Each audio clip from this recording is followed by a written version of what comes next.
اس کے بعد غیر مؤثر ہو جاتی ہیں۔ کیا منشا ہوتا ہے اس وقت، سوائے اس کے کہ ماورائے عدالت قتل کو ایک لبادہ اڑانا ہوتا ہے قانون اور عدالت کا، اس کے علاوہ تو اور کوئی چیز نہیں ہے۔ اور جتنے لوگوں کو سزائیں دی تھیں، جب پشاور ہائی کورٹ نے ان سب کو رہا کر دیا اور تمام سزائیں ختم کر دیں، اس کے بعد اس کی ہوا نکل گئی۔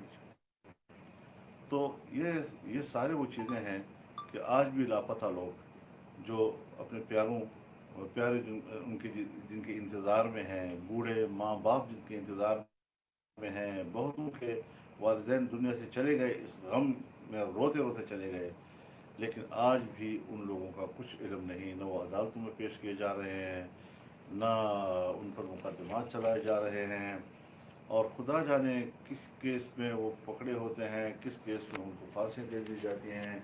تو یہ ساری وہ چیزیں ہیں کہ جس کو حقیقت پسندانہ انداز خاص آئینہ ہوتا ہے ملک کے اندر، اور اس خاص آئینے میں جو تصویر بنائی جاتی ہے اس کو پھر ماننا بھی پڑتا ہے، اگر نہیں مانو گے تو پھر منوایا جاتا ہے۔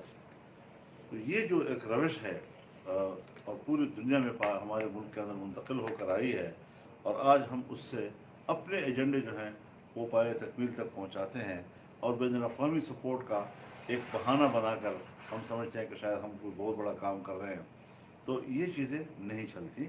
اس کا آغاز افغانستان سے ہوا تھا، وہاں ناکام ہو گیا، اور ایسا ناکام ہوا کہ آج امریکہ دنیا کو منہ دکھانے کے قابل نہیں ہے۔ وہی طالبان جس کے بارے میں اس کا کہا تھا کہ جنیوا انسانی حقوق کمیشن کے تحت نہیں آتے یہ لوگ، اس کی تعریف میں ہی آتے ہیں، ان کو حیوان کی حیثیت بھی حاصل نہیں ہے کہ ان کو حقوق دیے جائیں۔ آج اس کو بہت بڑی انسانی محترم فریق کی حیثیت سے اس کو تسلیم کیا جا رہا ہے۔ عراق کی صورتحال یہی ہے، لیبیا کی صورتحال تباہ و برباد کر دی گئی ہے۔ تو پوری دنیا میں امریکہ اور مغرب کی پالیسیوں کے نتیجے میں جو انسانی حقوق تباہ ہو رہے ہیں، ریاستوں کے حقوق تباہ ہو رہے ہیں، اس کا دنیا نوٹس لے۔ اقوام متحدہ جو ہے وہ کیوں سپورٹ کرتا ہے؟ ایک طرف انسانی حقوق پامال ہو رہے ہیں، ریاستوں کی آزادی جو ہے کچھ لی جا رہی ہے، اور دوسری طرف اس کو اقوام متحدہ کا ایک سپورٹ حاصل ہوتا ہے۔ تو دنیا میں کوئی انصاف نہیں ہے، دنیا میں کہیں جمہوریت نہیں ہے۔ جمہوریت ایک سراب ہے، ایک دھوکہ ہے، جس دھوکے میں دنیا کو رکھا جا رہا ہے۔ جمہوریت ہو حقیقی معنی میں، جس طرح ہمارا الیکشن اس دفعہ ہوا ہے، یہی تقریباً پوری دنیا میں جمہوریت کا نقشہ ہے۔ تو اگر امریکہ اپنے لیے جمہوریت کو پسند کرتا ہے تو دنیا کے لیے بھی جمہوریت کو پسند کریں۔ یہاں تو ہمارے ملک میں اسٹیبلشمنٹ پر اس کا دباؤ رہتا ہے کہ ہماری مرضی کے لوگوں کو آگے آنا چاہیے، ہماری مرضی کے لوگوں کو الیکشن میں کامیاب ہونا چاہیے، ہماری مرضی کے لوگوں کو ملک پر حکمرانی چاہیے۔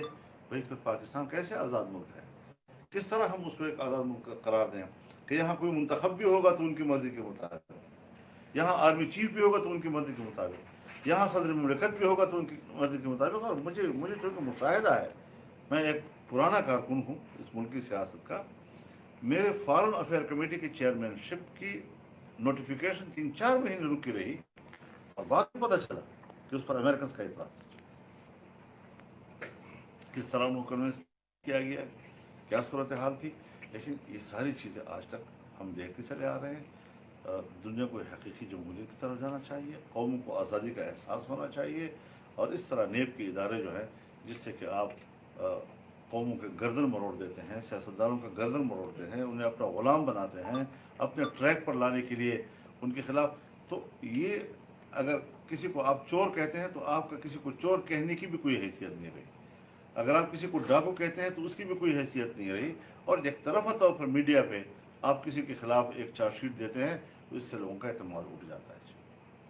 تو یہ باتیں واضح ہونی چاہیے، عوام پر بھی صورتحال واضح ہونی چاہیے کہ عوام سمجھے ان چیزوں کو کہ کس طریقے سے صرف اور صرف پروپیگنڈے کی بنیاد پر عوام کے دل و دماغ میں جھوٹی باتیں کیوں اتاری جاتی ہیں، من گھڑت اقدامات لوگوں کے دل و دماغ میں حقیقت بنا کر اتارے جا رہے ہیں۔ تو ان چیزوں سے ہمیں لا تعلق ہو جانا چاہیے، قوم کو ایک صحیح رہنمائی ہے۔ جنرل مشرف کے زمانے سے لے کر آج تک جو ہمارا موقف تھا اور جس میں ایک تسلسل تھا